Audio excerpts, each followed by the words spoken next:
Yeah, sorry again for the technical difficulties. I'm usually way more prepared, but I don't know if you saw it on Twitter, but like a couple of hours ago, we had a fantasy football league going on with Matt Odell and Marty Bent and Stefan Livera, and I'm part of that, and I'm the only one who's in Europe, so I was up until like 4:30 or something. No, I didn't see that. So, like fantasy NFL? Yeah. Nice. So they all pick the time where it's comfortable for them, of course, and Sure. I just stayed up until 4 a.m. and now I just slept like I don't know 3-4 hours. Well, I'm sorry to drag you out of bed after only 3-4 hours worries of sleep. at all. It's my own fault, because I said yes to the fantasy football thing. Yeah, but I'm feeling good. So. All right, good. You got some coffee in you? Yeah. All right, good. Well, man, thanks for getting out of bed and taking the time to do this today. Obviously we connected recently on Twitter, and I don't have to tell you this, but for anybody listening, Bitcoin Twitter is such a amazing place. So much goes on, and there's so many people that you end up connecting with that share a lot of opinions, of course, but also attack things from different angles and have decided to kind of devote their obsession with Bitcoin down certain productive means, let's say. And with you, I'll get you actually, I guess before we get going with everything, just to introduce yourself to the extent you want to, but more importantly, the couple of resources that you've developed in the space to help, as a part of your contribution. Yeah, sure. I'm not sure if there is too much to say about me. I'm just a regular Bitcoiner, if there's such a thing. I think I put myself on the map because I decided to write about basically what I've learned, and this culminated in 21lessons.com because I thought, why not? I'll tell you the story on that because it's a good one. I think I tried. All of this started when I tried to answer a tweet by, I think it was Arjun Balaji. I'm not even sure if I have it right from the top of my head, but someone, I think it was him, tweeted, "What have you learned from Bitcoin?"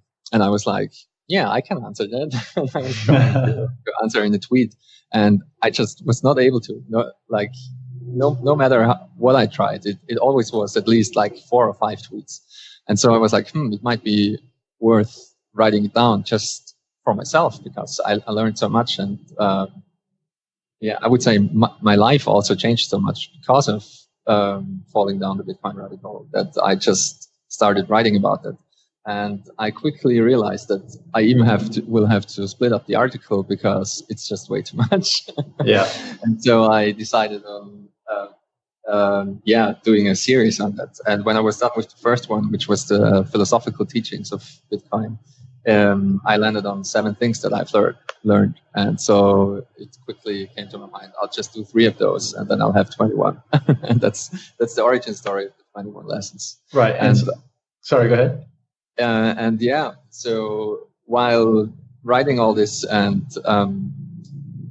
the last couple of years, I really fell down the rabbit hole quite deeply in a way. And I keep a list of all the things I read. I did it before I got into Bitcoin, to be honest. And I also keep a list of all the books I read. So it was quite easy for me to gather all the resources that I've read in the last couple of years again. Yeah. And that's how I created BitcoinResources.com, which is basically my handpicked selection of articles and books and also podcasts and selected podcast episodes. Right. Like that. And it's very extensive. So, if anybody out there is listening and they are looking for additional resources to learn more, I mean, that's definitely a good spot. You have books and articles and podcasts and all sorts of stuff.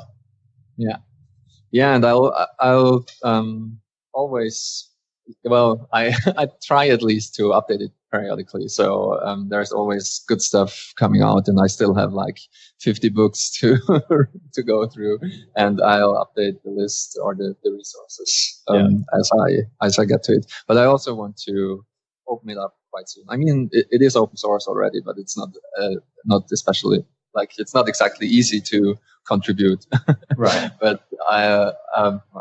I have something in mind where this might be more of a community-driven thing in the years to come. Cool.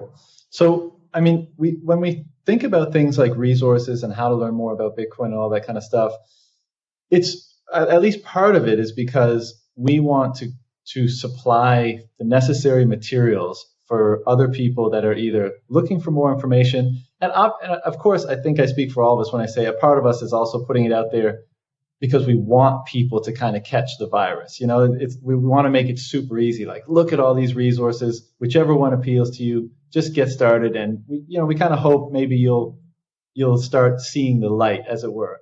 But before, and I've got a ton of questions in that regard for you. But before I get into those, like, what was your aha or come to Jesus, come to Bitcoin moment 3 or 4 years ago, as you mentioned? I had multiple, I think. And but was there one? So was there one where really it was like hooked you the hardest? I bought in like before I understood anything, right? Because I felt like I missed the boat a couple of times already. Yeah. I had to touch base with Bitcoin like 3 or 4 times, and it's maybe it's because I'm a slow learner, but I got introduced to it from a really weird angle. A friend of mine was building shitcoins in a way. He was building blockchain-based projects in like 2013, 2014. So that's when I first really heard of it. I've heard of it before, but not I've heard of it from other friends, but mostly in relation to Silk Road and buying works online and so on. But I never gave it as a more serious thought, and I also I bought a little bit I don't even know why. Seriously, I don't even know why. Like, I'll have some of the magic internet money. That's it. And my first real aha moment was shifting my perspective about proof of work. And I wrote about that at a later point. Like, I wrote about that some years later, because I was in the same camp as most people, I would say, that hear of it first. It's like, it's really inefficient. It, quote unquote, wastes a lot of resources, stuff like that. And understanding that in a better way, understanding proof of work at a deeper level was my first aha moment, for sure, I think. Mm-hmm. And well, I guess now is a good time to ask. We'll come back to some of the other stuff, but what was your aha about proof of work? Well, it's basically, it's not energy wasted. It's energy put to very good use. Mm-hmm. And understanding that, I had like 2 or 3 aha moments for work alone, I think. But it's and like, probably many more to come. But yeah. Probably. I think shifting your perspective on proof of work, first of all, it bridges the gap between the digital and the physical realm, like between the virtual world and the real world. And that's like a world first. Like, we haven't seen anything like that before in a way. And that's the whole reason why the digital scarcity is possible in the first place. And it also seeing it like a protective layer around all transactions. It's like a Fort Knox for everyone. Mm-hmm. And it has really, really thick walls. It's not like you have to do that yourself. Like, the base chain secures itself, and it's the same security guarantee for everyone. And it's also, it's not black and white. Nobody has a clue how thick the walls need to be, because we can't really tell what is enough proof of work, Right. And all those kind of things, they were like, okay, that's really interesting. It's just so different than everything we had before. And it's also necessarily different because we're really good with taking care of our stuff in the physical world. Well, some are better than others, but we kind of know that we bury stuff and we build thick walls around it and so on. But in the digital realm, it's so different, and we're really bad at cybersecurity, just in general. We're really, really bad at that. And Bitcoin kind of solves that in a genius way. It sets up the incentives in a way that you don't want to attack it in the first place. But also, second of all, it has this immense feedback loop that where you just put on layers and layers and layers of security without, like, most people don't even know what's going on, really. It's they're just mining. Yeah. It's not like they're, I'll secure all the past transactions because I'm such a good person. No, they're just really hard. They're mining it. That's the beauty of Bitcoin. Yeah. I think about that, and I love just having those kind of down the rabbit hole sessions with others, but also with myself, where I just start thinking about like proof of work or any other different elements of Bitcoin and really like extending it out as far as I can see. And of course, a lot of people got into Bitcoin just for, well, many reasons, but let's say it was kind of the censorship resistant sort of sound free money, non-state money sort of thing. And what's interesting these days is it seems that the pace at which new narratives around Bitcoin is accelerating. Like people are sharing things on Twitter, and I know you're familiar with Brandon Quittam's article on kind of the structure being related to something like mycelium, and all these all these people are just kind of sharing their thoughts on it. And at the end of the day, there's nothing.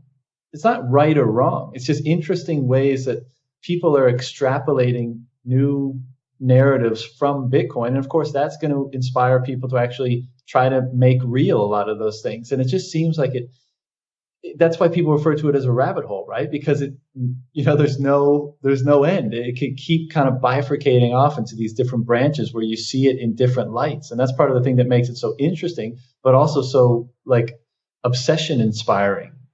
Yeah, I think it's endlessly fascinating, and I love Brandon's work, and I just I just had a very, very long conversation with him and also Guy Swan from the Cryptoconomy podcast, where we talked about Bitcoin as a living organism and our thoughts on that. And it's really interesting because as I said on that episode as well, I think that it's kind of true, but I think that even, everyone tries to make sense of Bitcoin in their own way. Yeah. And it seems that it's all of that, but also more, it is digital gold, and, it is an unstoppable PayPal in a way. Mm-hmm. And it is internet money. And I would even say it also is a new form of life and a living organism. But it's more than that as well. Mm-hmm. We don't really understand it yet. Like, I would argue that nobody really understands Bitcoin in a way, even if you are a core developer. I mean, obviously there are levels of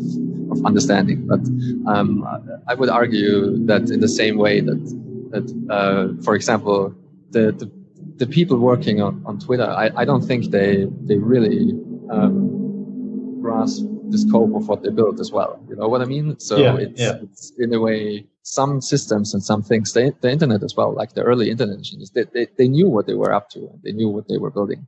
But you can't really foresee the second and third order effects of things. I mean, it's the same for cars, like people that invented the combustion engine, they had no idea what they are doing. Yeah. I mean, now in hindsight, sure. Our planet changed quite a bit just because of the invention of cars. I right. mean, we have the road network and also, a lot of gases in the atmosphere that weren't there before. And so I think it's similar to Bitcoin, that it's just its own thing, and everyone tries to understand what it is, and it's also evolving at such a fast rate because just really smart people are working on it, and new inventions are coming out like on a weekly basis in a way. And now we have the Lightning Network, for example, and suddenly Bitcoin can scale, and suddenly it is this payment rail as well, on a second layer. And I think it's really interesting. As you said, it's endlessly fascinating. Well, this is why I think what's happening on Twitter is so interesting and to a certain degree expected and to a certain degree essential, is because, like you said, nobody knows what this thing is. We all just kind of, it's like, we see reflections of who we are and what we want to exist in the world in it, and that's the nature of really, I don't know what the word to put on it, but really special or truthful or pure ideas or entities that we encounter and behold. I mean, they're so pure and truthful, that they can reflect things that are inside of us, ideas or behaviors, and obviously imbue us with those qualities as well. And we'll get into kind of the behavioral aspect of being involved in Bitcoin in a few minutes. But I love what's going on Bitcoin Twitter, let's say, because it's this smashing together of ideas and perspectives and narratives and stuff. And it's like a soup, and we get to watch in real time which ones take hold. Like someone puts out an article, someone does this, and a lot of them get rejected. Nah, I don't really see it. Nah, it's not that. It doesn't work that way. Blah blah blah. But then one emerges, and people are like, oh, holy shit! That sounds true. There's definitely a grain of truth in there, and then it gets extrapolated out, and then it gets nestled in the minds of all of us who read or encounter that information and that narrative, and then it just fuels the fire of what this thing is and what it can be, and then it intensifies the fire that exists in all of us who are engaging in it. I mean, it's fucking insane. Yeah, it is insane. I tried to write about it in a more precise manner, and I came up with the idea of this idea value generating feedback loop. So in a way, it all started with Satoshi's idea, and you have an idea, you write the software, you run the software in the node, and the node connects, if everything works out, with other nodes. And so you have this network, and the network generates value. And then the value, it feeds back into your idea, like it manifests itself with this loop. And all the components, they influence each other, because as the network grows, you will have to adjust your ideas even, I mean, Andreas Antonopoulos, for example, he talked in the early days all the time how Bitcoin is like the transactions are free. And that's just not true at all. We had to adjust this narrative, and we had to adjust our ideas of it, because nothing in life is free. And like you will need to have some transaction costs on at least on the settlement layer. And I think it's exactly right what you said, that everyone sees it differently, and that it reflects in a way who you are and what your experiences are. And as you say, the soup on Twitter, the toxic soup on Twitter, it shows it really well, I think, because you've also finance Twitter. Like, you have so many people that come in from finance. And what is Bitcoin for you if you have a finance background? I mean, it even depends on your finance background, but it most definitely is an asset. It might be an investment vehicle. It might be a risk-on, risk-off asset, however you want to see it. Yeah. We also have a lot of people from the tech world coming in. And I mean, I would even say there are not too many tech people in Bitcoin. You need to have some sort of cypherpunk and a very idealistic tech background in a way. I think that Bitcoin is really interesting to you. A lot of tech people, they flock to other projects, I would say, because they think that the tech is more interesting there. And that was a hang-up for me as well, because I come from the tech world. I'm a software engineer by training, and I've been a software engineer for the last 15 years or so. And for me, it was really hard to wrap my head around Bitcoin in that sense, that it's not really about the tech, it's money. It's about the money, and it's about the Bitcoin will win because of economic realities. The technology is just one tiny part of that. It just has to work and be secure enough. Yeah. But the rest of it is way more important, and that's what I think a lot of the Ethereum people, for example, are missing. It's really, building the fancy bells and whistles around it. All of that isn't that important, I would say, and will come later anyway. And I think you can see it very clearly on Twitter, depending on the background of people. You also have, for example, people that work in human rights, and then the censorship-resistant aspect of Twitter is the most important one, and it can empower people in that way, that transactions that would have been impossible otherwise are now possible because of Bitcoin. And I think it's perfect what you said. It reflects who you are back to you. Yeah, and this actually relates to an article that you wrote about the gravity of Bitcoin, because, and in that article, correct me if I'm wrong, but just summarizing, you were kind of saying that Bitcoin's gravity, like it affects a certain amount, let's say if you're coming from the finance side of things, a certain amount if you're coming from the NGO and difficulty of cross-border payments and that side of thing. It affects you differently if you're, there's all these different like categories of people or interests or pockets of society, and the gravity of Bitcoin is seemingly pulling them all in, but at different rates, at different speeds, at different orders, some before others. And I liked how the article kind of showed that it's going to end up affecting, the gravitational pull is going to end up affecting everybody in at least some aspect of their lives very powerfully. But it's just a matter of which ones get pulled on first. Yeah, exactly. And I think that's also the reason why it's so extremely difficult to have an elevator pitch for Bitcoin. Because people understand different aspects of it. And depending on where you are in your journey, you might have to, as I did, for example, I had to catch up on economics in a big way. Like, I had no idea what money is. I had no idea about economics at all. I had no idea about money or the history of money. Yeah. And you kind of have to learn that to really understand Bitcoin. For other people, this just might be clear. I mean, if you have a background in Austrian economics, or you are a gold bug, or your monetary history, then Bitcoin, you might not even go down the shitcoin hole. It might be clear for you. Okay, it just has these monetary properties, so it will win out in the end, just like gold did. So I'll just get some Bitcoin, and I'll just wait for this process to play itself out. On the other hand, if you have a tech background, for example, you might think, Bitcoin, the base chain, 10 minutes, that's too slow, blah, blah, blah, whatever. And you might, you end up buying into 30 different shitcoins. Yeah. And it's so hard to explain to people. And it depends on where you come from, because if you come from a country where the currency isn't as strong as the dollar or the euro or the other large currencies, for someone who is in Bolivia, for example, or in Venezuela, to pick the obvious example, Bitcoin intuitively makes sense. Yeah. Like, the government can meddle with my money, sure. Like, it's way better than what I have now, and then you understand that aspect of Bitcoin immediately. Yeah. I think what you said is interesting, because it's one of the questions. I mean, I ask it a lot to people on the podcast, and I'll ask you a little bit later. But I also think about it myself a lot, because, whenever all of us, like people that are obsessed with Bitcoin, we want to talk about it pretty much with everybody we encounter, right? And if we even like sniff that there's an ounce of interest, we'll be like, we'll open up the floodgates.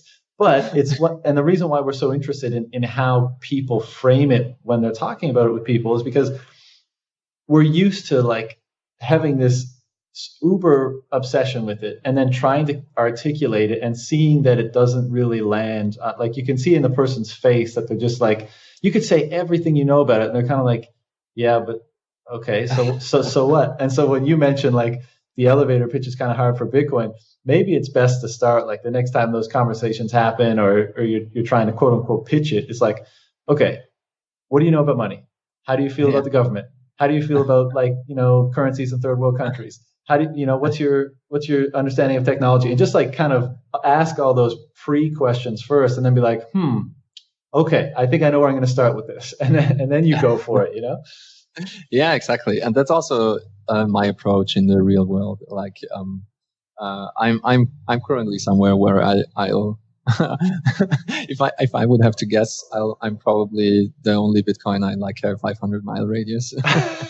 No way. Yeah, and so I have these kind of conversations a bunch, and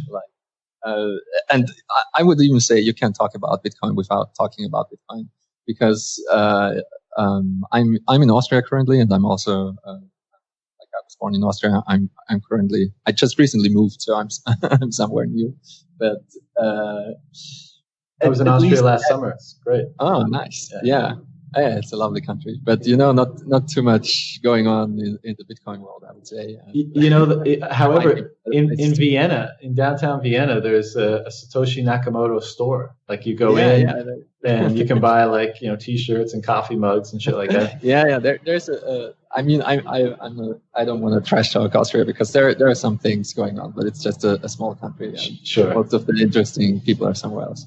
But anyway, even in Austria, if you talk to regular people, and I say even in Austria because I think it's a it's a first world country and things are more or less working and so on. But everyone knows that the currency. It doesn't matter if you talk about the euro or the currencies were before.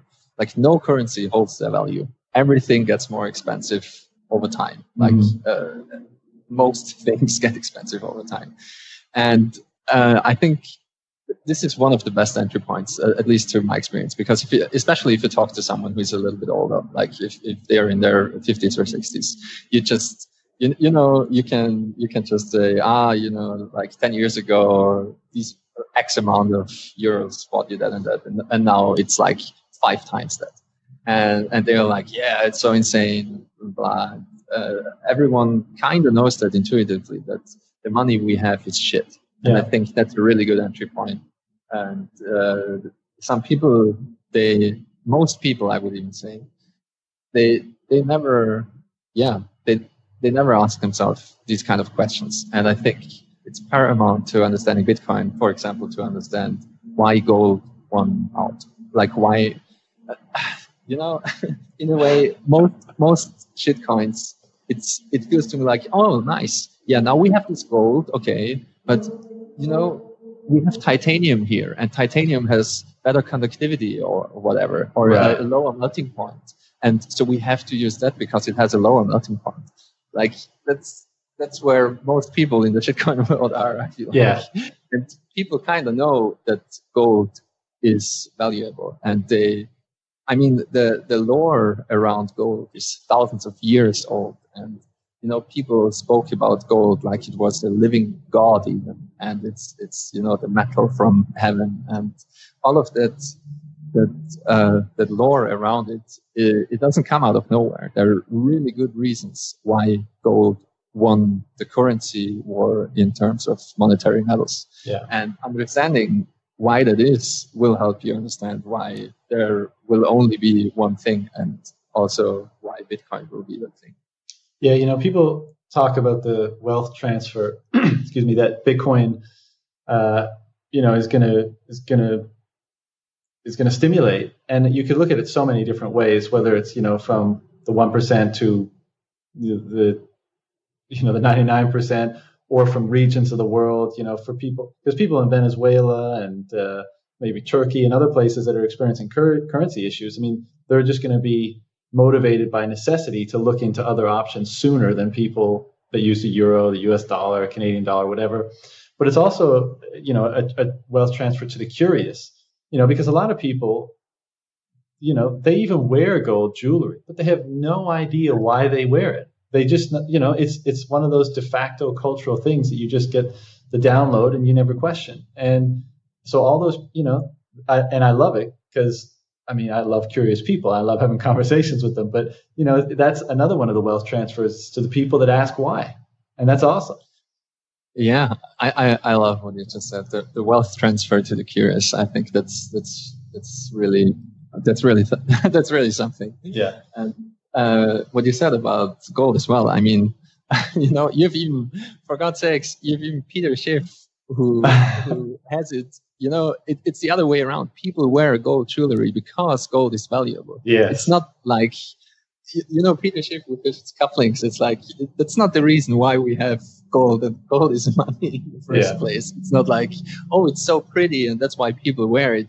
No, man, no. It's the other way around. Yeah, it has value. Yeah, and exactly. If you run around with a gold necklace in your small little tribe, then everyone knows that you're the boss, because, if you just could come up to me and rip the necklace off my neck. But you can't, because, I'm so powerful and so influential that I can't do that. Yeah. And it just drives me insane that people that, are in the gold business or are investors or have been investors for the last 30, 40 years or whatever, they just have it backwards. It's insane. Yeah, man. I've seen the funny, because I have been following Peter Schiff for many years prior to 2008. And so at that time, I was totally on board, because Bitcoin wasn't around and, everything looked like it was going to melt. So I was like, yeah, Peter, you're damn right. Gold and silver, giddy up, let's do this. But his narrative has never changed. And the last decade, minus, the last few months, has been fucking horrible for precious metals, pretty much, especially when you compare it to Bitcoin. And, he's just so stuck in the mud with this. I mean, he's just doubling down and doubling exactly. Down and like down. maybe he even said that he missed the boat. That's right. pretty much the reason why he is against it. And everyone, like Trace Mayer said the same thing when Bitcoin was trading below $1. He was like his first purchase as well, like, I don't know, 20 cents or I don't know what. And he's like, I missed the boat. Gigi, just give me 1 sec. I got a delivery guy at the door. Yeah, sure.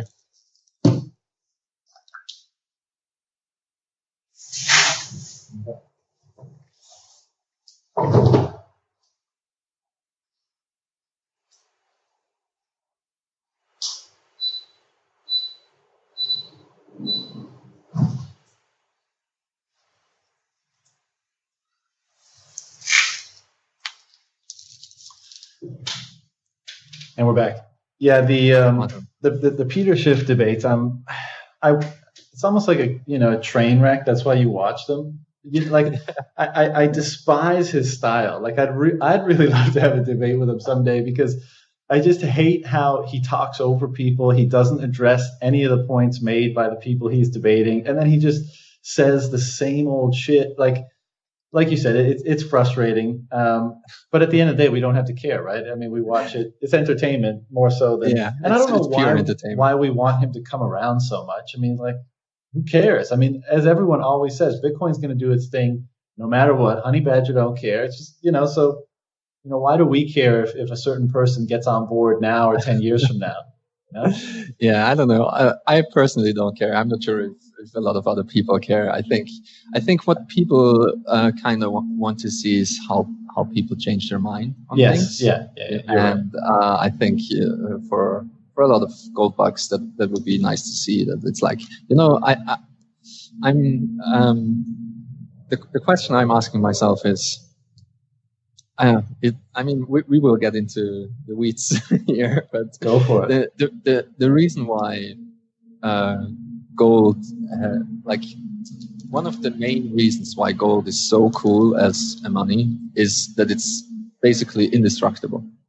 And so whatever you pull out of the ground, it will stay above ground. You can't destroy it. So that's the main reason behind the stock to flow ratio of gold, which just means since you cannot destroy it, the stockpiles they piled up over the last thousands of years, and the stockpile doesn't get reduced. And since gold is scarce just by natural law, just because of physics, you can't really, we can pull a little bit more gold out of the ground if we really try, but still it's kind of limited. And since it's indestructible, the stockpiles we already have are so enormous that it doesn't matter how much new stuff comes in. It doesn't make a dent really, and that's the main reason why gold has so much value, because of this stock to flow ratio. And if you read the Bitcoin Standard by Seyfedin, he goes into great detail in this regard.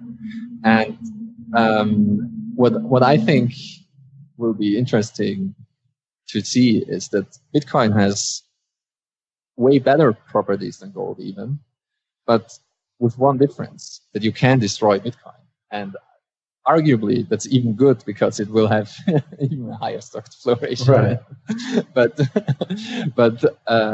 I think that's something that we will have to see how it plays out over the next couple of 100 years. That's what I'm thinking. I'm talking about the next couple of years. I mean, we will be mining Bitcoin for still quite a long time, until 2140. And so for me, it's still early days. And to loop it back to Peter Schiff, I think that's also what Peter Schiff and many other people that are still of the opinion that they missed the boat, they don't see that. They don't see how early we still are. I think, I mean, it's obvious to me that it's like exponential S curves, one after the other, like all the adoption waves, they come in exponential curves. Mm-hmm. But I think in the very grand scheme of things, we're still before the mean in terms of Bitcoin adoption. Like if you zoom out really far, it will also be a very, very big exponential S curve.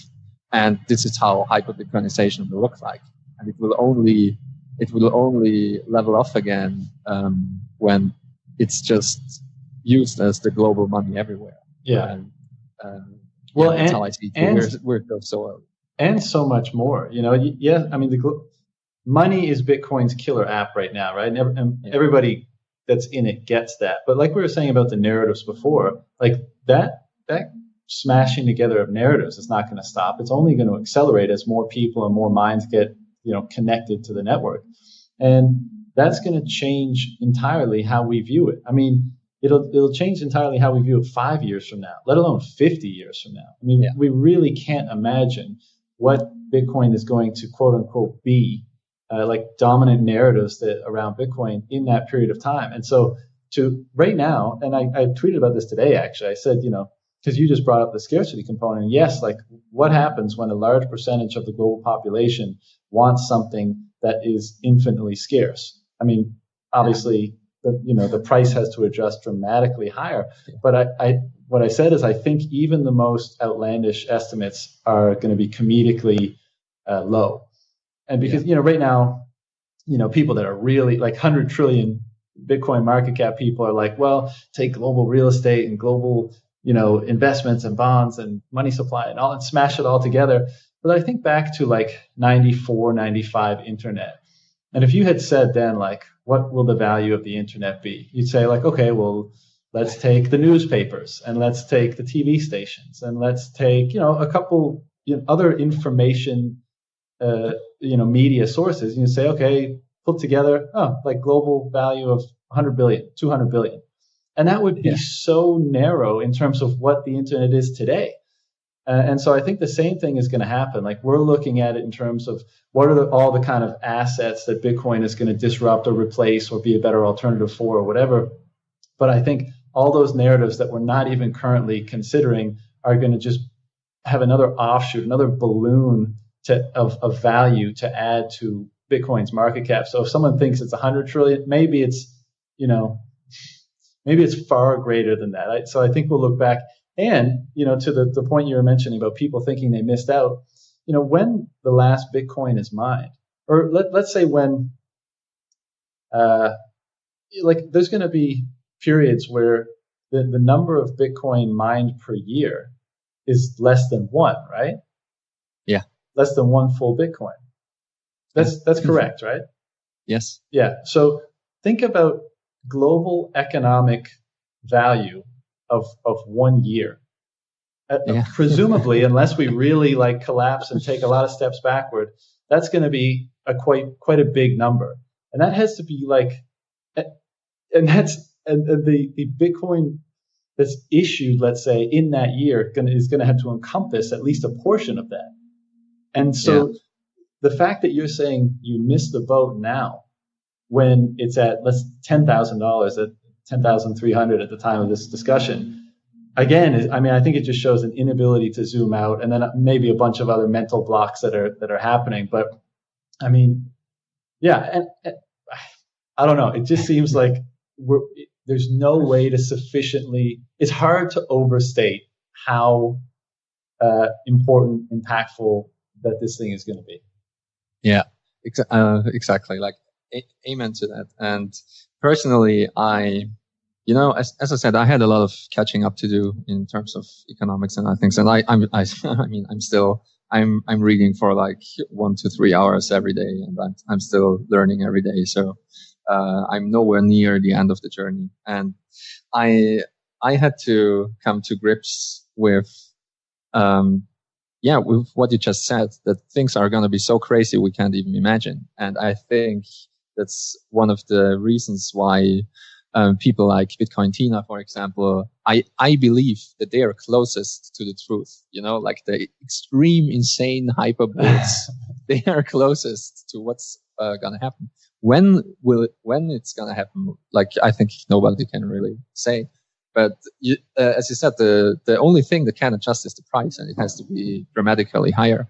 And it will be so dramatic because we have never seen absolute scarcity, just like you said. Like we never had something where no matter how much money you have, there will be a point in time where you can't even afford one Bitcoin, no matter what you do. Sure. Like it's so extremely scarce.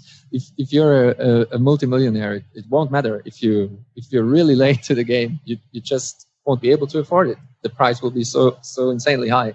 And I think it's also really hard to talk about any future market cap, because we have to use, as currently we evaluate everything in dollars. And once the dollar collapses and the euro collapses and other fiat currencies collapse, then it will be really hard to price things in dollars. I mean, we can fall back to gold and see how Bitcoin is priced in terms of gold. And I think we will necessarily have to do that over any meaningful period of time, like if we look long enough into the future. But I think the buying power of one Bitcoin will just be insane. Like, I think there's more millionaires in. I forgot the statistics on that, but there's not enough Bitcoin for every millionaire on Earth. I think something along those lines. Yeah, I think even be in America. I think there's more than 21 million millionaires in the world. So yeah, I think that where that's coming from. And yeah, it's insane to think about, and it's kind of it reminds me. It reminds me a bit also about people that saw the potential of Moore's law very early on. Like there were some people where the computers were the size of like really big houses, and they were, or even before that, like Ada Lovelace and other very, very, very early computer people that were building computers with pen and paper. They were talking about computers that talk back to you, and they were talking about also machines that can think, like Alan Turing famously wrote papers on that. And all of that stems from a very basic understanding of fundamentals and extrapolating the exponential trend into the future. And and we see all of that happening right now. I mean, you have apps on your phone you can speak to. They're not perfect yet, but you can have conversations with a computer, like no problem. A computer can understand you when you talk to it. It can also talk back. We have facial recognition that's superhuman, and so on and so forth. And all of that is just based on the same fundamentals that were in existence since the beginning of computers. And I think we will have a similar trend in Bitcoin, where people just understand the fundamentals and can extrapolate into the future. And people like Pierre Rochard and Michael Goldstein, they talk about hyper-Bitcoinization, and I think that's exactly what will happen. Mm-hmm. Just like that's exactly what happened in the information technology world and with computers. All of that stuff happened. I mean, we are having a conversation over a worldwide global network right now in real time. We've never seen each other, and we've never met before, and we're talking to each other right now. And people talked about that in the 50s and 60s, even earlier, and like way earlier. And now it's reality. And I think the same will happen with what we are talking about right now. I think, it just makes sense. Yeah, I mean, it's so exciting to be here and now, like and involved in some capacity, even if only as an observer in what's going on, because like you just articulated, like a lot of us think, like if we're right and this is what we think it is and can be, then, well, as Trace Mayer and many other have repeated, this could be a once in a species event, and let that sink in for a moment. Like, really, you're alive during the time of a like super significant once in a species event. I mean, I often think, like, if you're not obsessed with Bitcoin, you don't understand Bitcoin, and that's, I think a lot of us, like maximalists and people that are really into Bitcoin, think that way, because we're just like, how the fuck can you not be crazy interested in this thing? Like, it is like we're pulling our hair out daily just thinking about it all. And it's so funny that, a large portion of the population growing ever smaller. Granted, Bitcoin's doing its thing and sucking people in on a daily basis, but just to know that there's just a lot of normies still out there that just it hasn't entered their world in a significant way yet. But yeah. But they're a reflection of us too. Like you said, you needed 3 or 4 touches before you really got sucked into the gravity and went down the rabbit hole. I was the same way, like I was interested, intrigued, picked up a little, but I wasn't obsessed until, I get more obsessed all the time actually. So on a daily basis, I'm like, holy shit, it's getting even more intense, Yeah, same here. Like I sometimes say that I'm so bullish it's unhealthy some days. It's like, I'm just excited 24/7. I wake up excited. I go to bed excited and exhausted. Well, you know what? Let's change the angle a bit actually, because I'm exactly the same way, and I think a lot of people listening that are involved probably feel the same way. And a lot is made of Bitcoin's ability to change behavior, and I want to break into that, but just on the basis of what you just said, I mean, we've all probably been in situations in our lives and our careers where we woke up, we went to bed late, woke up, low energy, kind of like big exhale that you got to go and do whatever the fuck your job is. And we're like, man, this fucking sucks. And you go to work and you just get through the day, and then you go have some beers afterwards, and you do whatever you got to do to get by, but you're not really stimulated, and there's a good case to be made for being depressed as a result of the situation you're in, right? Mm-hmm. And the fact that this thing is like you just said, you wake up, you're excited to learn more, to engage in it, to all that kind of stuff, and I feel the same way. And I was thinking, I've been in tandem with my interest in Bitcoin, actually way before it. Psychedelics have always been a big interest for me, and I've taken it very seriously and learned a lot and spoken to a lot of people and stuff like that. Interviewed people, and there's been a renaissance over the last 20 years, and now the early results, I think they're going into phase 3 trials for a lot of this stuff now. But for something like psilocybin, let's say, which is the active ingredient in mushrooms, amazing results for treatment-resistant depression, for anxiety, for post-traumatic stress disorder, like those big serious things that affect a lot of people. And I was, yesterday I was cleaning the dishes or something, and I was like, man, I almost felt like ring it up. Bill Richards is one of the researchers at Johns Hopkins that I've interviewed before.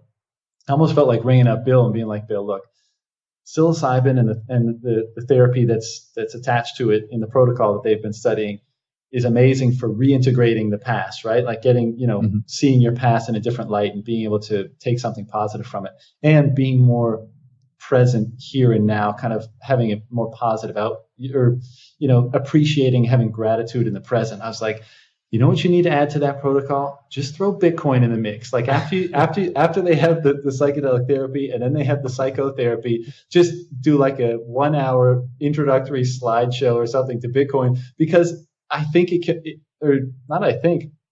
is that thing that causes you to see the future through a brighter lens. Like everybody who's involved in it has that, like to varying degrees, of course, but I think it's hard to argue that people that are in the space and that are excited about Bitcoin, it hasn't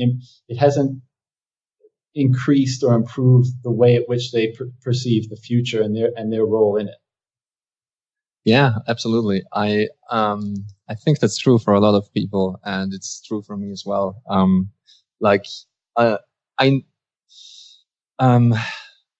In a way, I've never been more hopeful about the future, and I'm not sure if I would call myself an optimist necessarily by nature. I think before I fell down the Bitcoin rabbit hole, I just thought that we're pretty much fucked anyway. Sure, me too.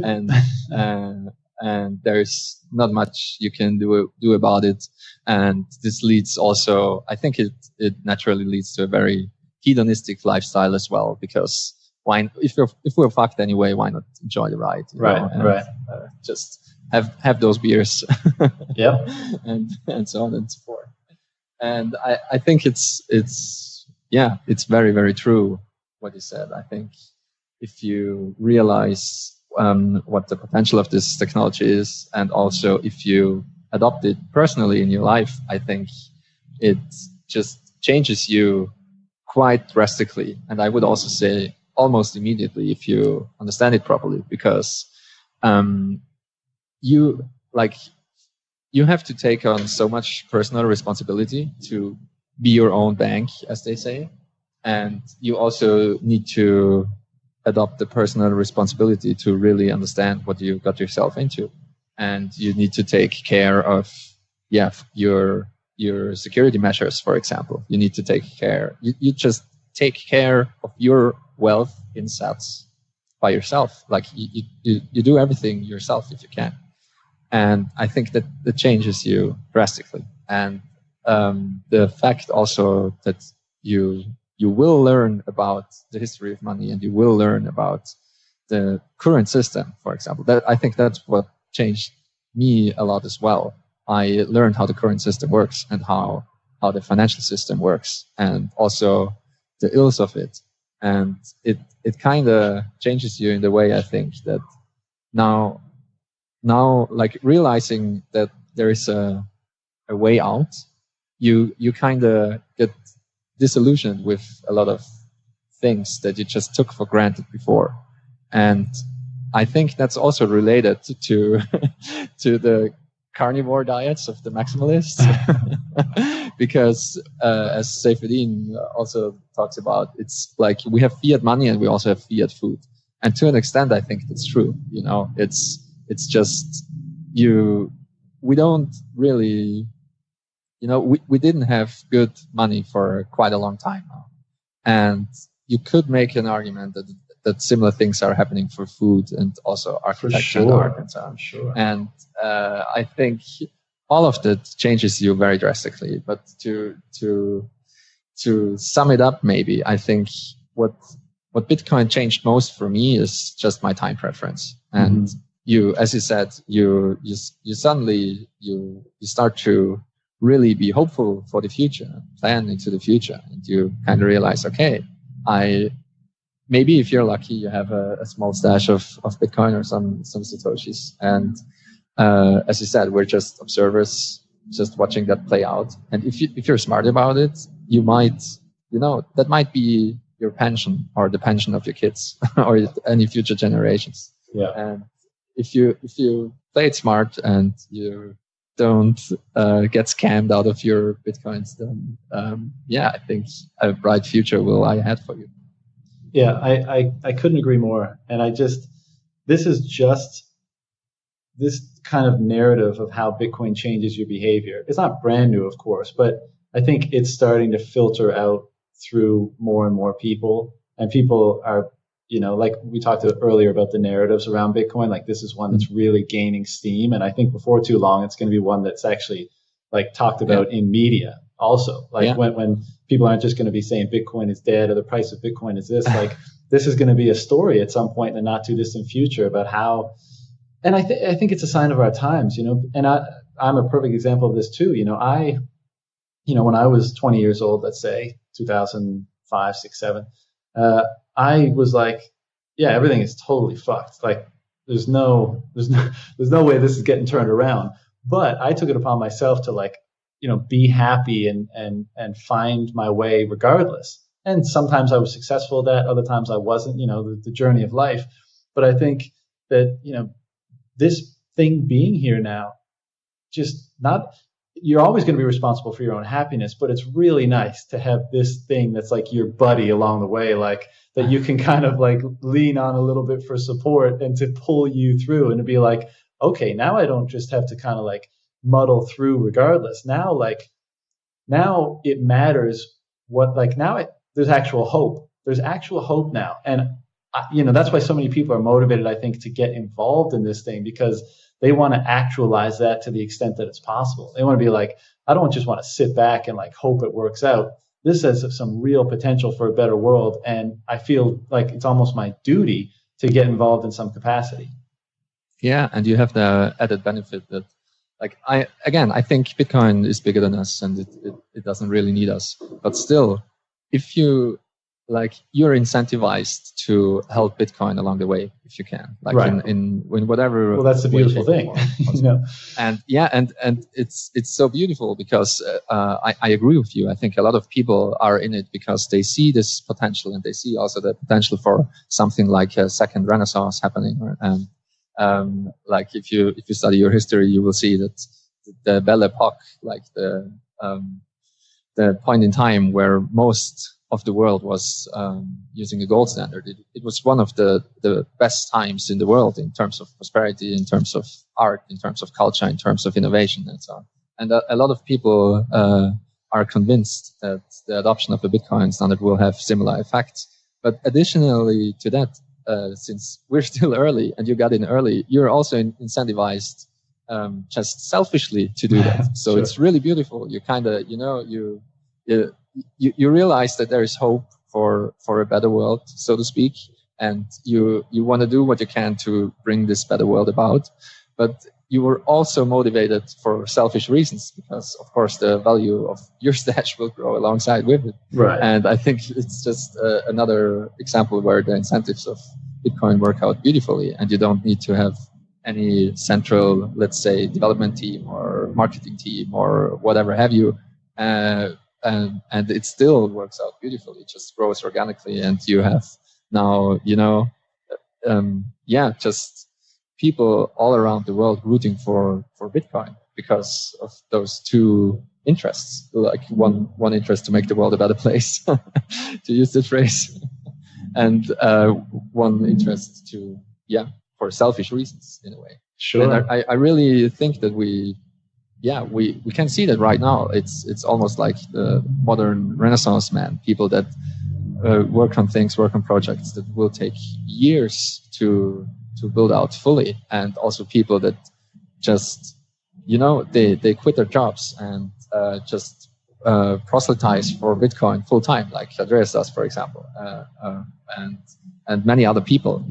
They just see that's what I want to do with my life, and I want to help people understand how big this thing is. And to touch back on something that you said before, it just will grow, and the gravity will grow, and it will eat up more and more value. And what most quote unquote regular people don't get is that money is such a huge, essential, big thing. Like as they say, money is the one half of every transaction, and it rules our lives every day without us directly seeing it. And empires rise and fall because of money. Whole civilizations crumble because there's something wrong with the money. Yeah. And once you have sound money, like the soundest money we ever had, one can only imagine how prosperous the world will be. Yeah, I couldn't agree more. And when I think of been thinking about this for many years, and I'm not religious, but my opinion.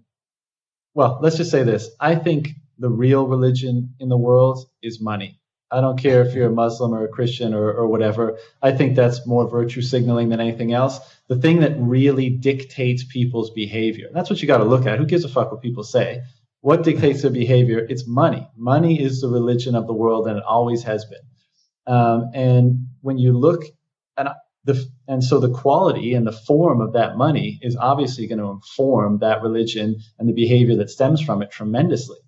And like you just said, I can't wait until our religion, i.e. the money that most of us use, is something that is so truthful and so pure and so well designed to both serve the people that engage with it and the larger network. And like as you said before, the selfish benefit to be derived from it, but in seeking your selfish benefit, you actually contribute positively to the network as a whole. Like when that becomes our quote unquote religion, like de facto, I'm not saying that necessarily people are going to worship Bitcoin in a cathedral or anything like that, although it might happen. I'm for it because it would be good for taxes as well. Right. Yeah. But once that happens, again, that behavior change that we're talking about, I mean, it's going to be so evident then, but I just think it's going to direct a lot a lot better behavior, just de facto, without having to be taught or instructed or anything as a result of being that dominant, money in society. Yeah, I I think it's so funny to talk about it through a religious lens, and I'm working on a draft. I'm not really working on it, but I have a draft where I write about Bitcoin through a religious lens. And oh man, it's super apt. It's super apt. Yeah, it is. You got to get that shit out there. And yeah, I'll have to finish the other series before that. But I think it's so funny because I know what you mean when you said that money is the religion of the world. I kind of agree. It dictates human behavior in a very big way. But on the other hand, there are definitely things like there are definitely religious people that don't care about money at all, and their behavior is not driven by that, but just by it's not many, man. Yeah, there are not many.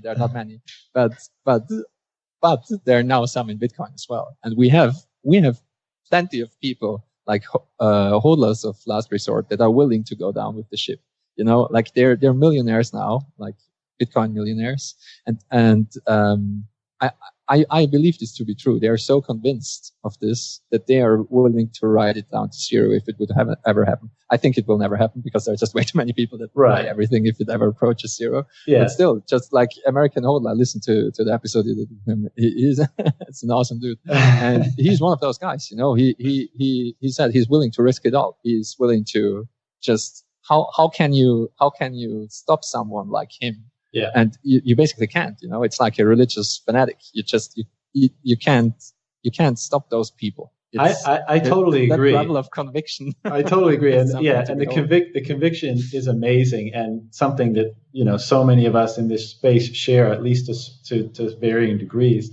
But it's not a perfect analogy to like your Buddhist monk who survives on rice donated from the community because, although they're very convicted and they're willing to go down with the ship, they've decided that the probability and the bet they're making is that it's going to make them fucking rich as shit, right? So it's I wouldn't say they don't care about money. I would just say they realize that this thing succeeding is worth their personal financial ruin.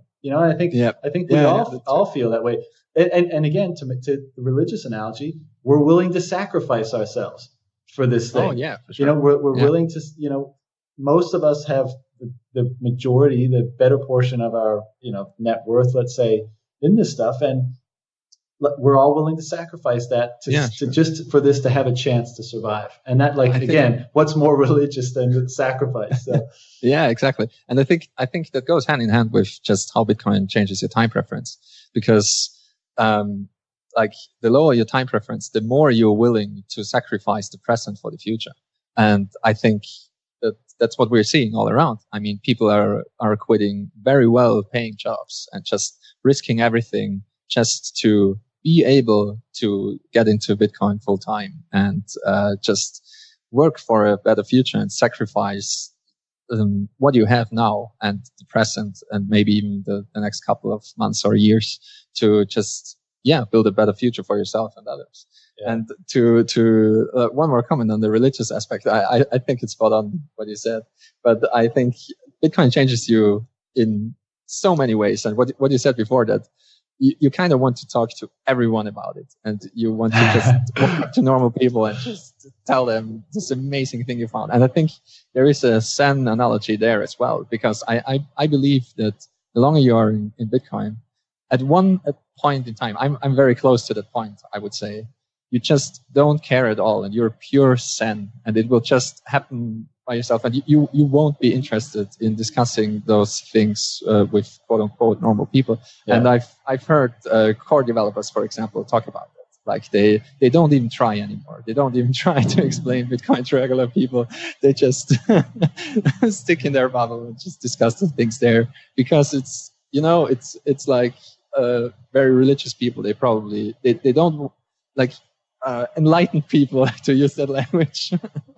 they don't walk around and proselytize, right. They don't try to convert people. They just, as you said, a Buddhist monk, he just sits around all day and meditates, and that's it. And the world will unfold. Right. Just be the change you want to see, and that your exactly. example will be a shining example to others. And I get it, and I share like that sentiment. Not only because it's frustrating when you try to have the conversations with people and it doesn't really it doesn't really land. But yeah, I think that's a great approach. You feel good and calm, and you kind of know what's going to happen, and then you just let everything unfold as it will. And like you said a little while back, like Bitcoin doesn't care; it's going to do its thing either way. However, you do it's one. I'll relate it back again to my initial kind of feelings around psychedelics, and it's funny actually because that's the approach I've taken with psychedelics. Is when I first had that quintessential mystical experience, I wanted to like run out and I was, why isn't this on the front paper of every newspaper? Like everybody needs to know that this experience is available. But you come off as that crazy religious person running down from the mountain saying he just, received the 10 commandments, and nobody wants to be in that position, and you discredit yourself anyways. So I ended up, being very zen about it and just doing my thing. And if people asked me questions, I'd answer them. Otherwise, I didn't force it on anybody. The only way I did, and this is the same with Bitcoin actually, is part of me just needs to have those conversations. Like I don't need to convince people, but for my own intellectual curiosity, masturbation, and whatever you want to call it, like I need to have these type of discussions that we're having right now because I like them so much, I enjoy them so much, and yeah, I'm less happy without them. And so that's why actually, a few years ago I started doing interviews around Bitcoin and psychedelics, because those two areas, I was like, these two things are too big for me not to get my rocks off every now and then and talk about it. And so that's actually the genesis of this podcast too. It's like, nobody wants to spend all their time arguing with people and going around trying to convince people. But if I can use this as a platform to me for a platform for me to have awesome conversations with people like yourself, then that's like the majority of my incentive.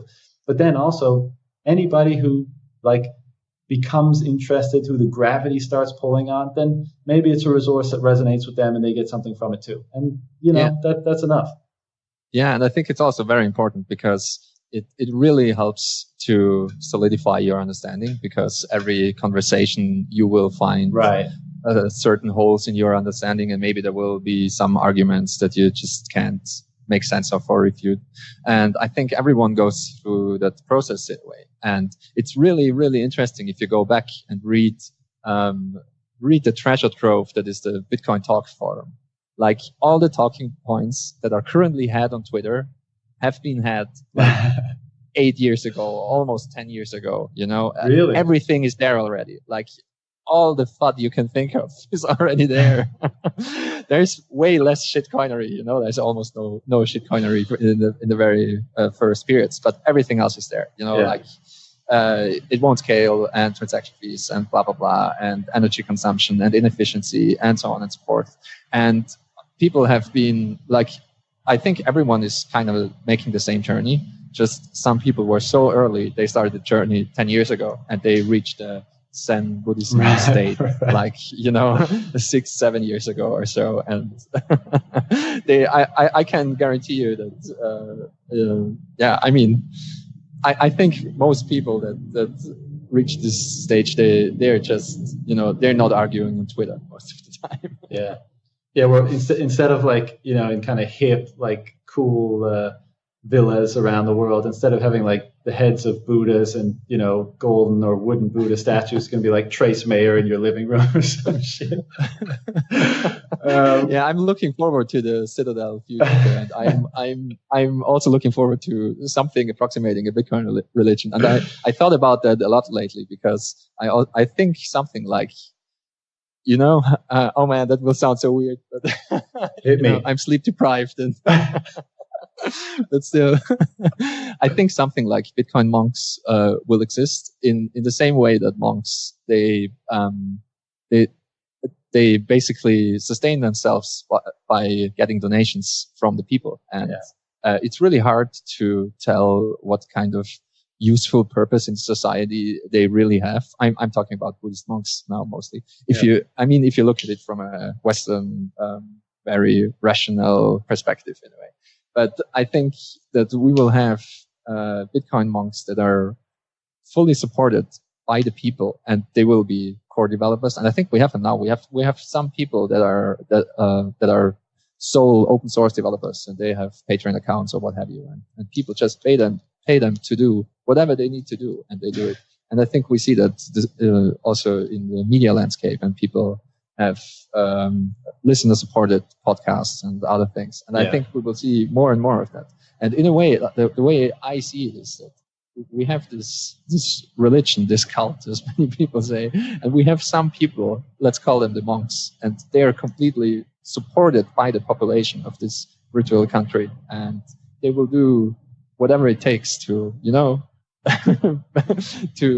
to bring this technology forward, to explain it to everyone, and so on and so forth. I think it's already happening, and it will continue to happen in the future. 100%. And I mean, just imagine like a cycle or two from now when, not that people are going to easily part with their Bitcoin, but, when another kind of tranche of wealthy people that think in this sort of way are created. I mean, just think about the different ways that they're going to be inspired and motivate to delegate some of that, excess wealth to different projects. I mean, I think, and I think that level of change, impossible to predict right now, but I think it's going to be massive. Not just what like Bitcoin does on its own and how it changes people, but how it increasingly empowers the people that align with it, and then what they will do with that power is just going to be like, I just think it's going to be awesome. Exactly. And I think we're seeing it, like it's happening already. That's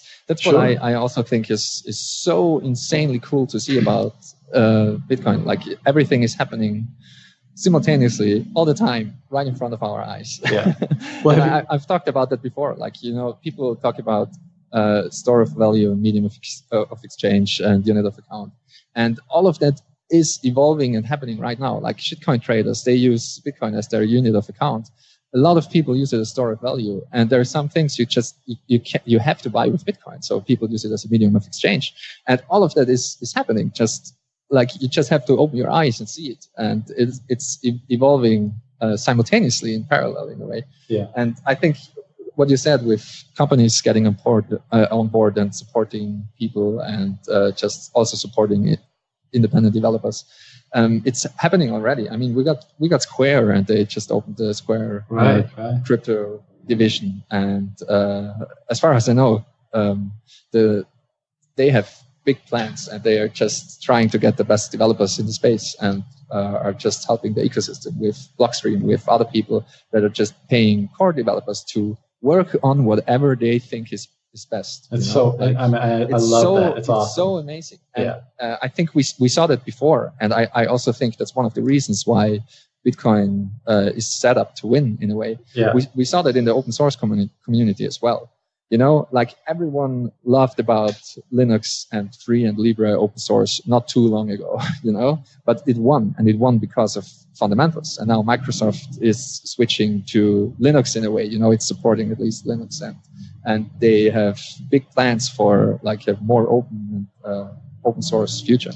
And open source won because of fundamentals. And I'm using the term open source loosely here. So if someone's listening, who is into free software, the proper term to use is actually free software, and some people say free and Libre open source software, which is just way too long to talk about.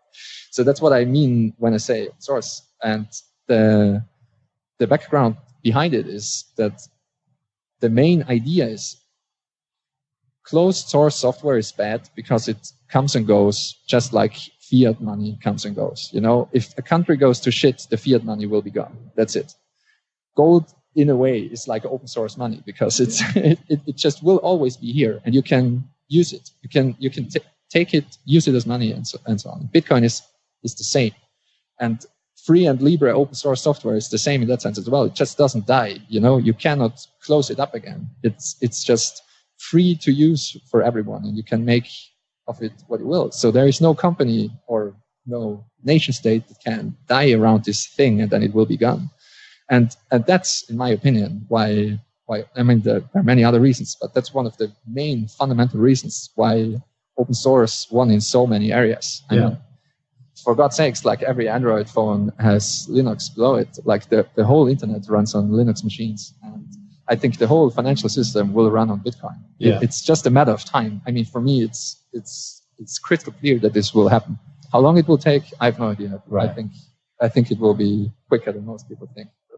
Yeah, you mentioned the Square example, and I was thinking like, wow, like that's another thing that this network, this thing, this organism inspires is altruism. But then as you were saying, I was like, well, it's not complete altruism because, they'll find a way, there'll be a method for them to benefit from it. So maybe altruism isn't just selflessness. Maybe altruism is selfishness that's aligned with benefit of the collective, so it's both.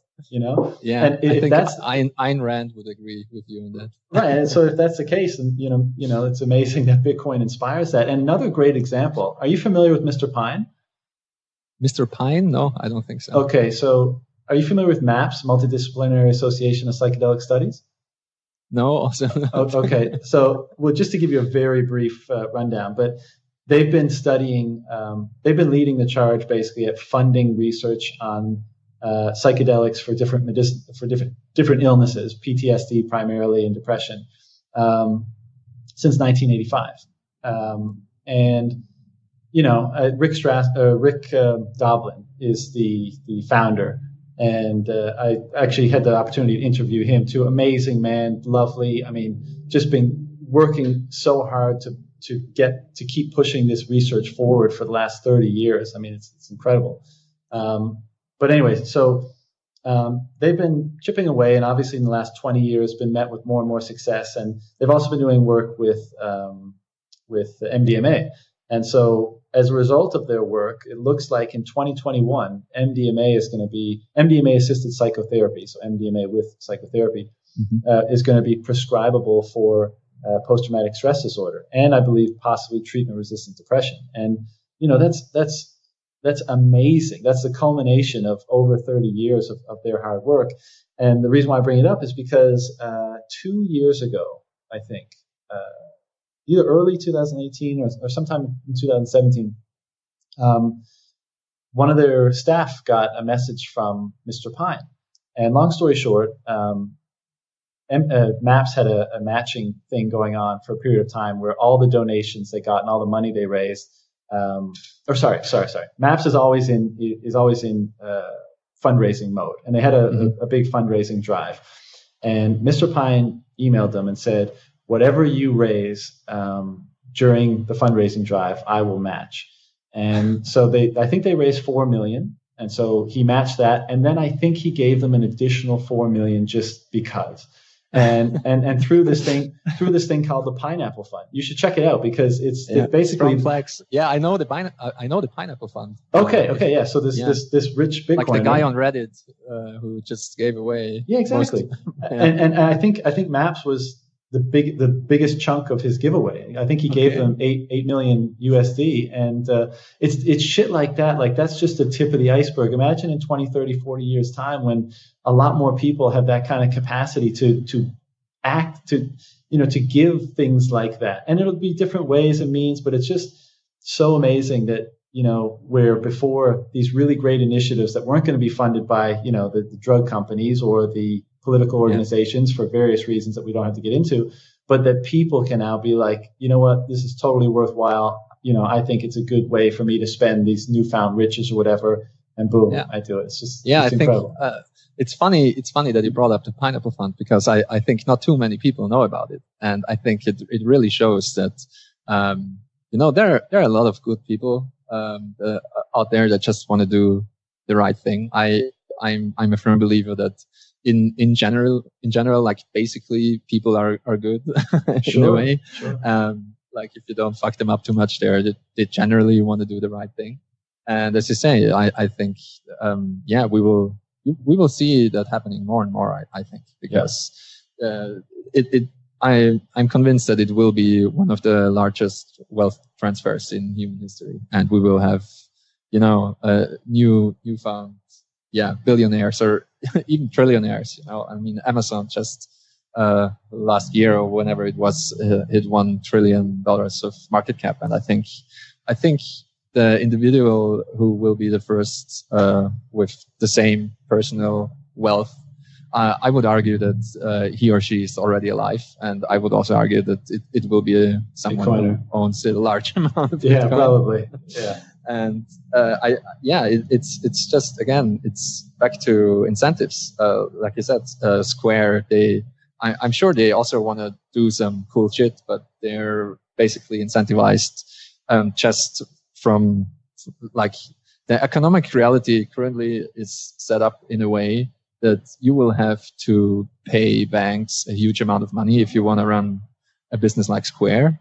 And so they are incentivized to innovate on that front and maybe use, for some people, they do Bitcoin underneath. And just imagine a world where something like Square just cuts out all the banks and you can do it yourself on Bitcoin. And suddenly the 10 or 15% or whatever you have to pay to the banks, you can reduce that by a massive amount. And so you have an economic incentive to just do that and work on Bitcoin. Yeah. And I'm mentioning that because I think the research you mentioned before, it's not driven by monetary incentives. You just have this purely quote unquote religious, let's put it that way, incentive to also a medical incentive and so on to work on that and figure out what the power of those chemicals is and so on.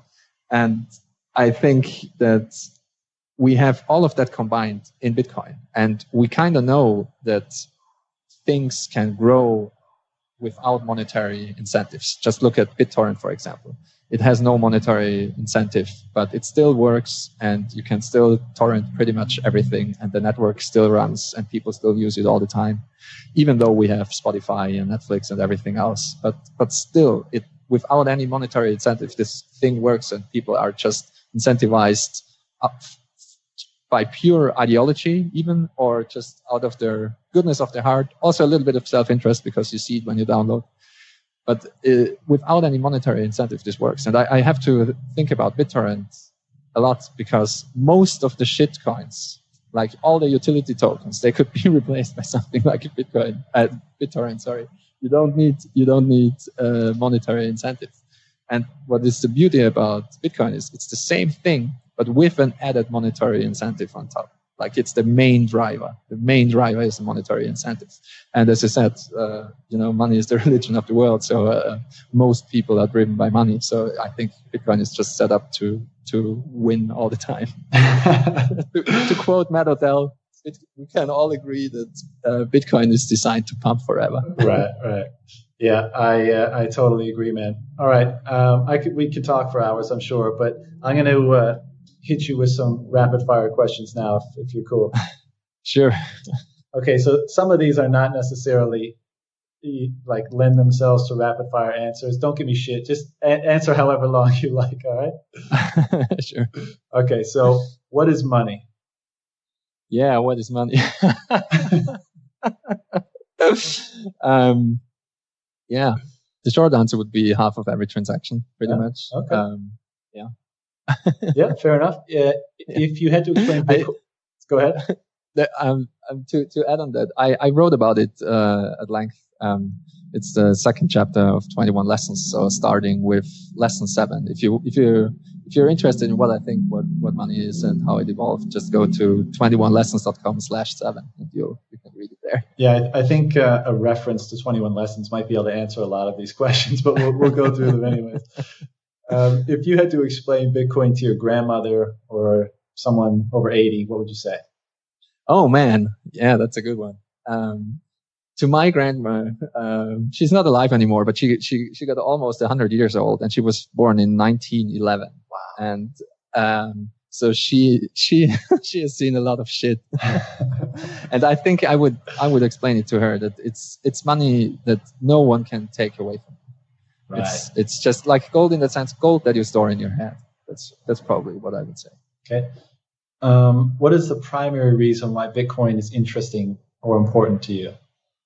Primary. Wow. Huh. Damn, that's a good one.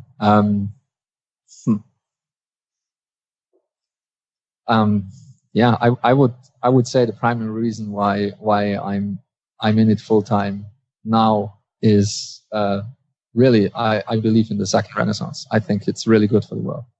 Okay. How long after you first heard of Bitcoin did you start learning about it more or purchase it? Well, let's see. It took me a long time. I think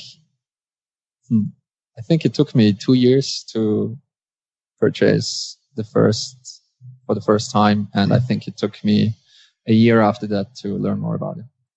Oh, nice.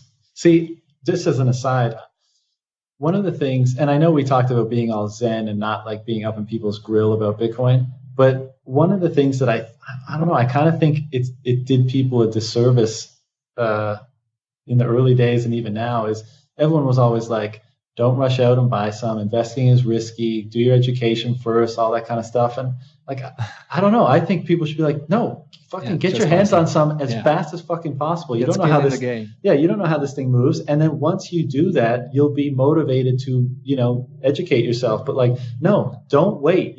This shit moves fast. Get yourself involved now and then figure it out after. Yeah. That's, by the way, that's my advice to my very closest friends and family. Just don't think about it. Just whatever you're willing to lose, just buy some right now. Yeah. No matter what the price. Like I stopped caring about the price. When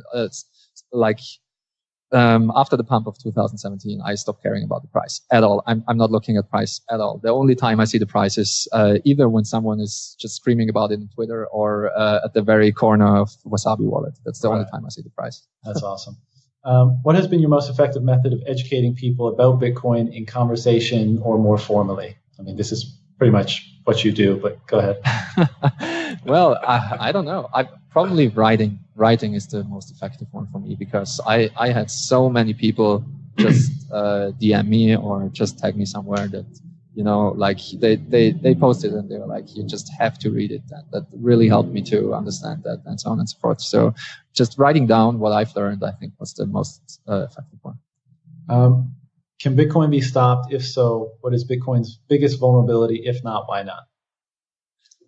I don't think it can be stopped in any meaningful sense. I don't think that we're out of the woods yet. I think its biggest vulnerability is like a subversive takeover, similar to what happened to the internet. Okay. What was your most... Yeah, go ahead. I'm sorry. It might be worth to expand on that. Yeah, please. In a way, Bitcoin is very idealistic still. Even though, most people are in it for the speculation and the money and so on. But at the core of it, I think it's still very idealistic.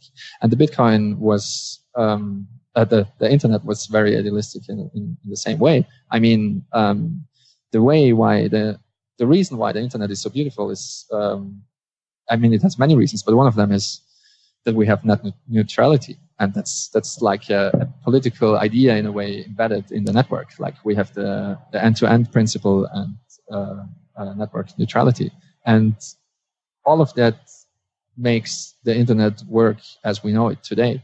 But still, we had the takeover of Google and Facebook and other big companies, and we see political efforts underway to reverse these engineering decisions that were made, I don't know, like 50 years ago, probably.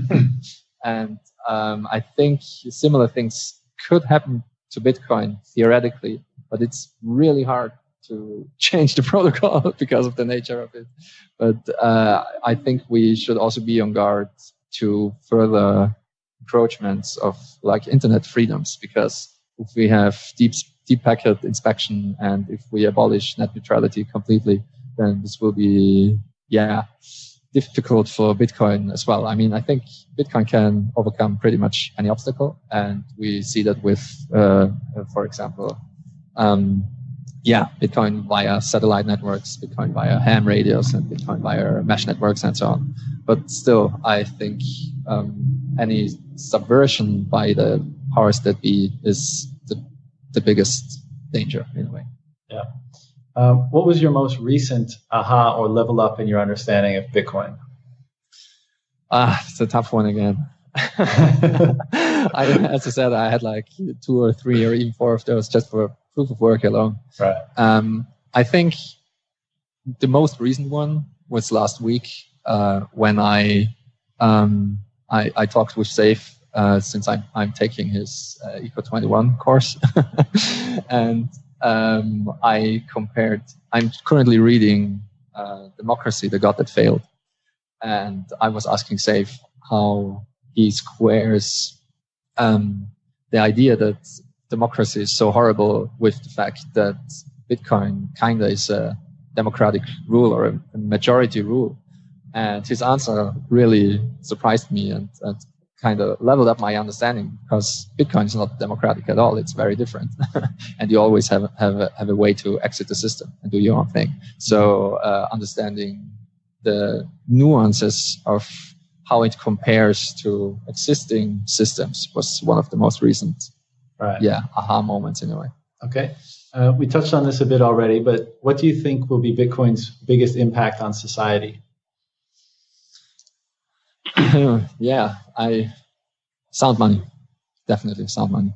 Okay. A return to sound money. When, if ever, do you think the first central bank will start adding Bitcoin to their reserves? Yeah, I don't have any special insights into that since I don't come from the finance world, but I wouldn't be surprised if they already do. Right. What is the biggest mistake you've made with Bitcoin? Definitely getting my hands dirty with shitcoins.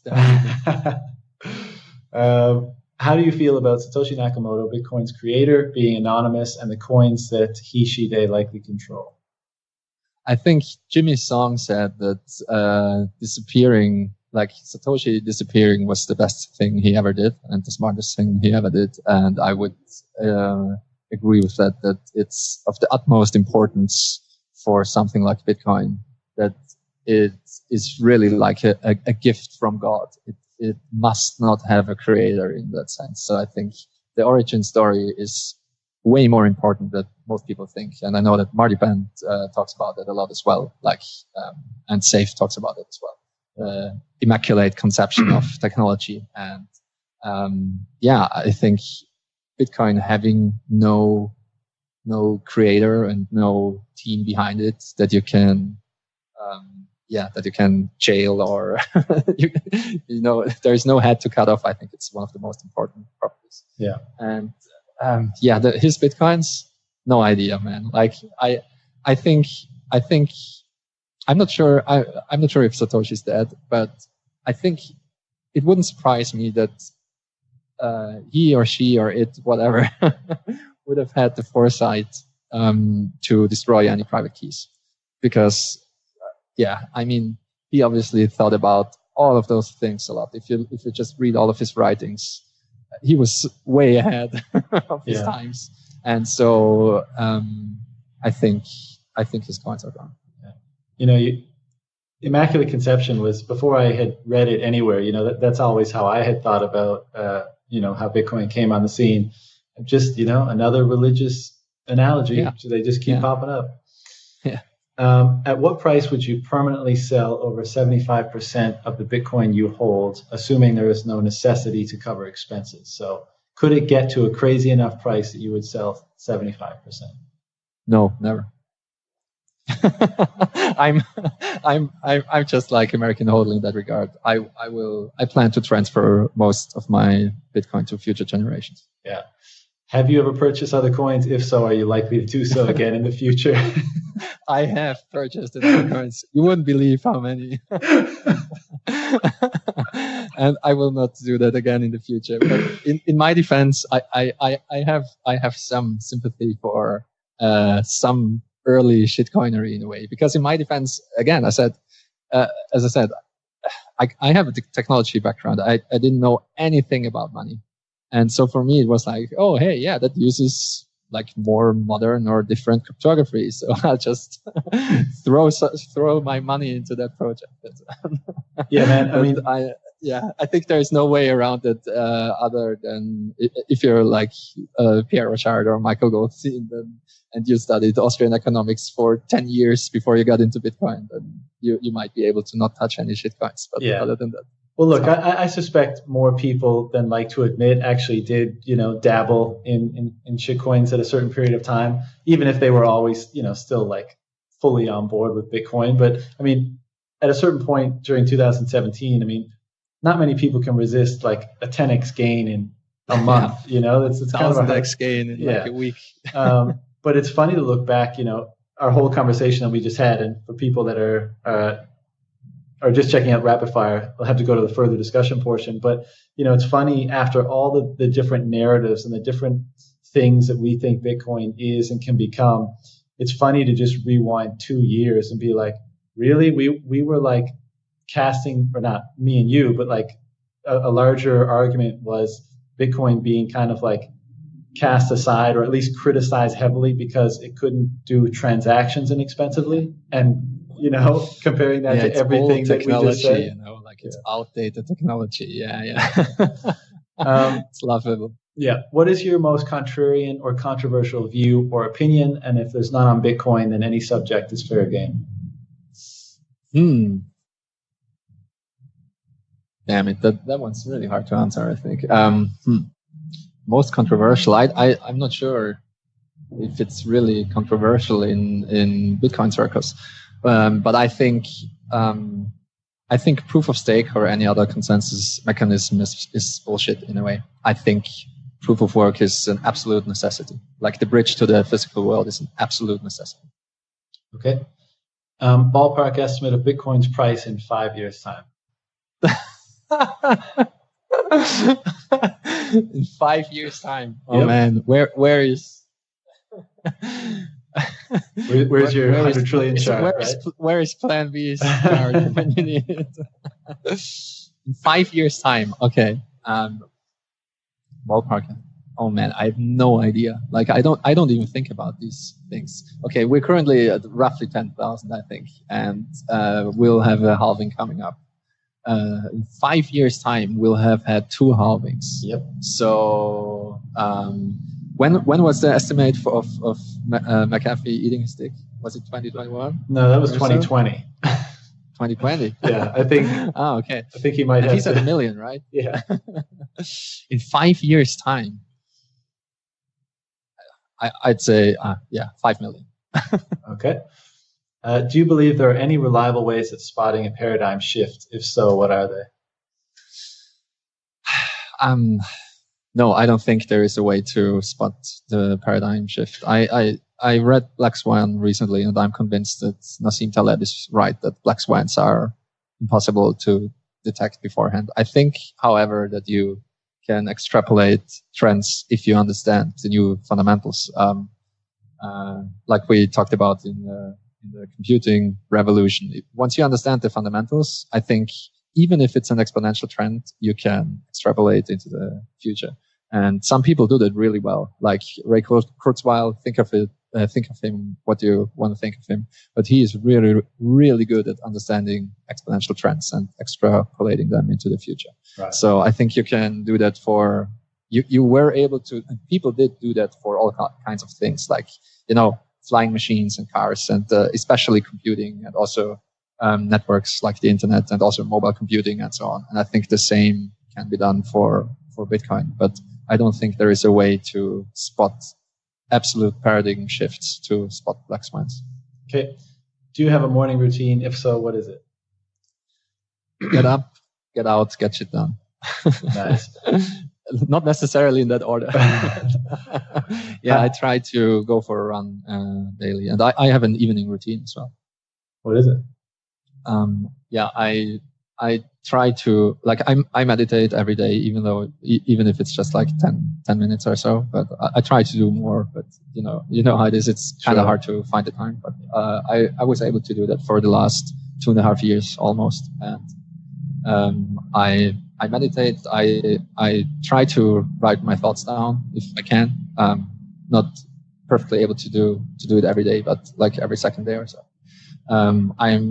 I started learning Spanish half a year ago, so I learned Spanish in the evening. Cool. I try. I'm really bad. And I also do some exercises in the evening. Nice. How do you define success? That's a good one, yeah. I would say if you're able to do something that you love and to do something also where you can really look yourself in the mirror and don't hate yourself, and you're able to sustain your family with it, that's successful for me. Love that. Final question.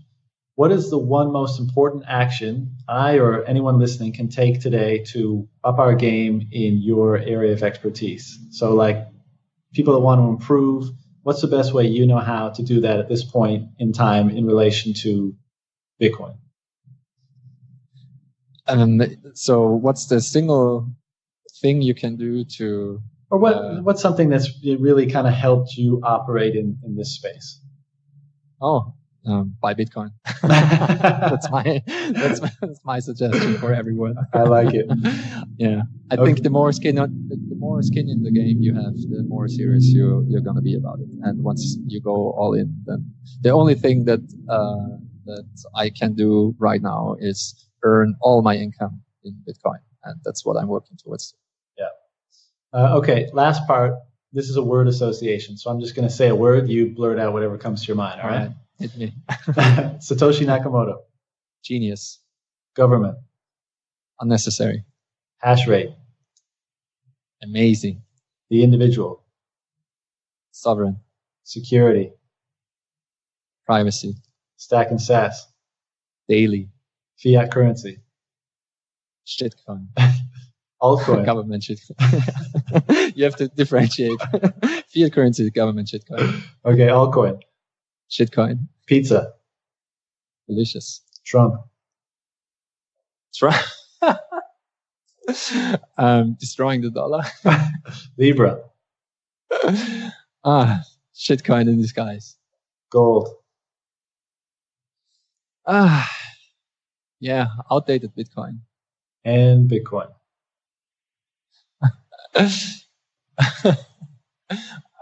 Oh man, I have nothing. Bitcoin is love. Bitcoin is life. I love it. That's perfect. Well, man, we're at an hour 45 now, so I really appreciate you taking the time when you've had almost no sleep to just come and have a chat with me. Yeah, God damn it. Marty Bend is responsible for that. He didn't draft. Yeah, well, like I said, I appreciate you coming on. We could probably talk for like 3 or 4 hours, but we'll leave that for another time. Maybe I'll hit you up in a half year, and we'll see where kind of both of our opinions and understanding are at then. Anytime. Always happy to talk about Bitcoin. All right, man. And before I let you go, for the work that you've done and are doing and the resources you put out there, just let people know where they can find them.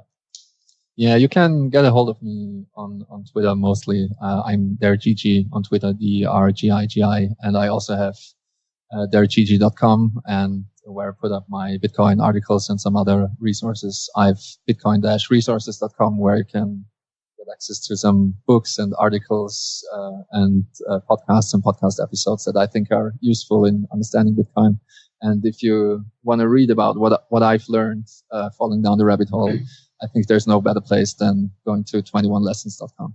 Yeah, and I read everything and listened to everything, and just want to shout you out because first of all, the 21 Lessons things, if you're not into reading, it's all in kind of like an audio book. You had someone read it, right? Yeah, Guy Swan from the Crypto Economy podcast. Right. So shout out to him. So it's super accessible if you just want to download it and then listen to it whenever you have the time. But it's also, the way that you structured it was cool because you intertwined all these different quotes from Alice in Wonderland, right? Yeah, exactly. So for each lesson, there's kind of like a quote that's relevant to something that happened in Alice in Wonderland, a quote in Alice in Wonderland that's relevant to whatever the lesson is. So it kind of makes it a little bit more entertaining and engaging and less of just a kind of information dump. So I highly recommend that as a resource. And Guy did a really great job of reading it. So I listened to it myself, and I enjoy the audio version way more than what I found. Yeah, well, listening is always easier than reading, right? So, yeah, it's cool. All right, well, Gigi, thanks again for coming on, man. I wish you all the best in future endeavors. And like I said, look forward to another catch-up in the not-too-distant future. Yeah, thanks so much for having me. And if you like, if we ever meet in real life and there's a time and a place for it, I'd be very interested to explore the psychedelic world. Well, yeah, man, let's do that. I'll send you a link afterwards about some of the interviews I've done before, but more than happy to be a resource, turn the tables and be a resource for that stuff for you. Awesome. Sounds good. All right, brother. Take care. Take care. Bye-bye.